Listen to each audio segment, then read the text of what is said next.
He was sentenced to life. Listen to him. I was saying that I'm serving life sentence for murder. At first I thought that my life sentence was too much. It felt as if the whole world turned against me when I was sentenced.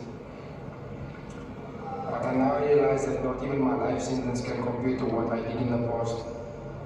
My life sentence will also never bring back the life that I took.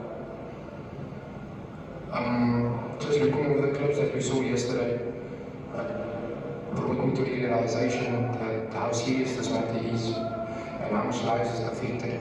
Not only those of the victims, not only those of my family members, but it stretches so far. The exercises we looked at yesterday really astonished me because I did really not think that deep into what I did. I can say that the course up until this far helped me realize, helped me sit down and really seriously think about what I did. At first, you think it's just yourself, your sentence, and the crime that you committed.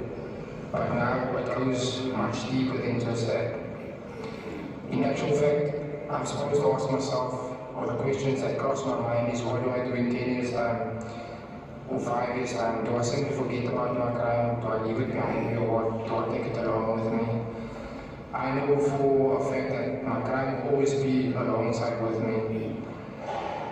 But then the question is, what do I do with it? And I've come to terms with the fact that I can still make the best out of what I did in the past. And that won't haunt me, but it can also make me a better person. Yeah. Thank you, sir. Thank you.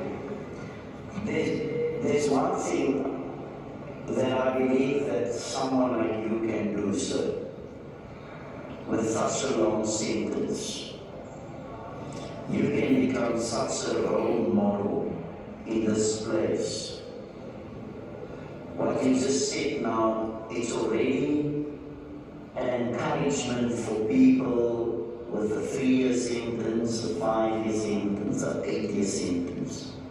For you to talk like this is an encouragement for these people. And let us continue to encourage you to work through all issues and become such a role model that you will be an outstanding person incarcerated. Few years later, this is how this gentleman looked, and he's here today with us, none other than Mr. Roux.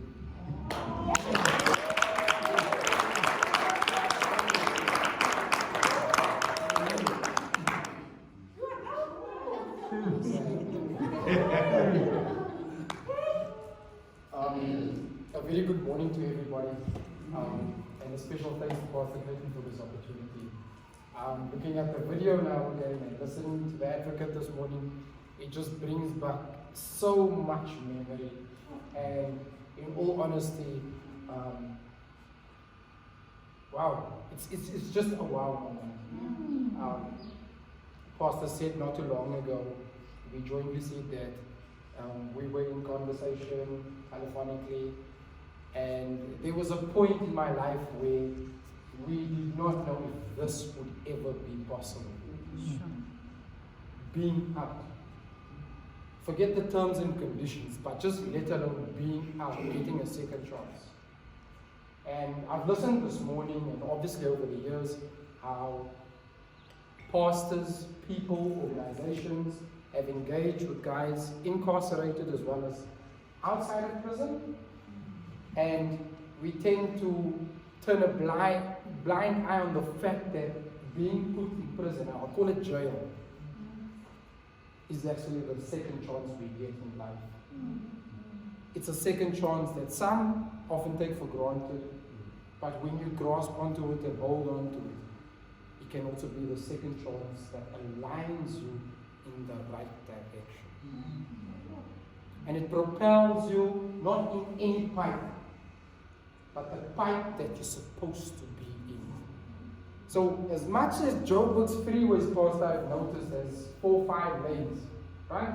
In comparison to Cape Town.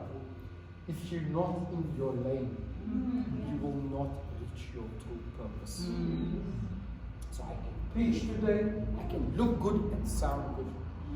But where did it all start? The mistake was made.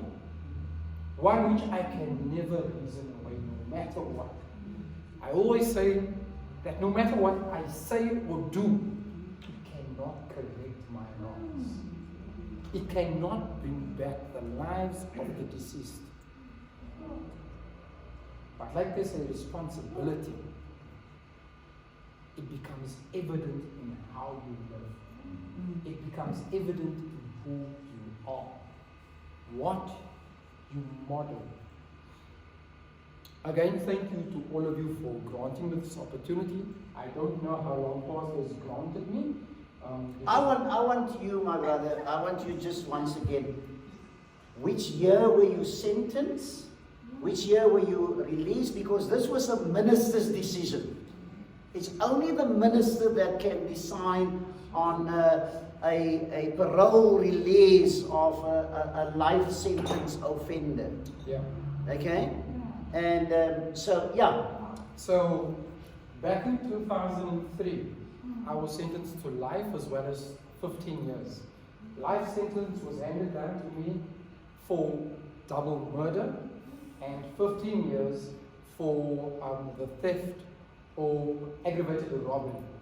So in total that would escalate to about 45 years because keep in mind life sentence then was equivalent to 25 years, of which based on the act under which I was sentenced, it also meant that I needed to be incarcerated for the minimum of 20 years before being considered for parole.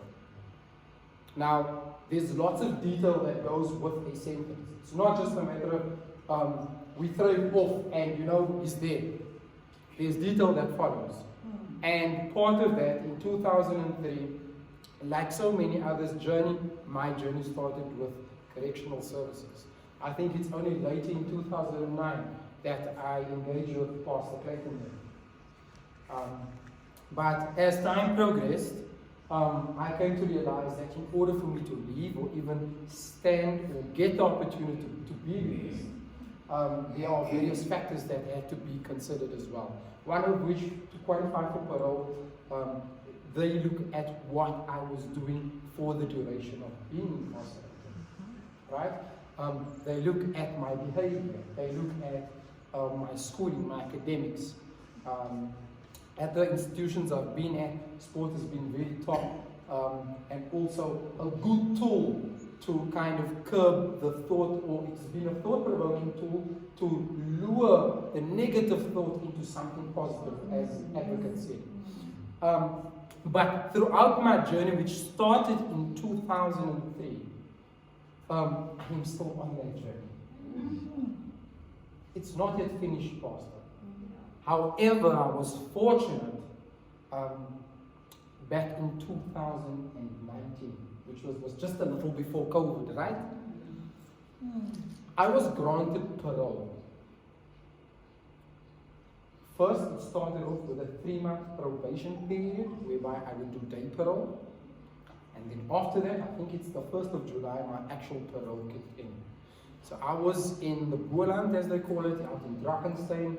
I've traveled throughout numerous amounts of prisons in the Western Capes, even seen the likes of Joburg as well.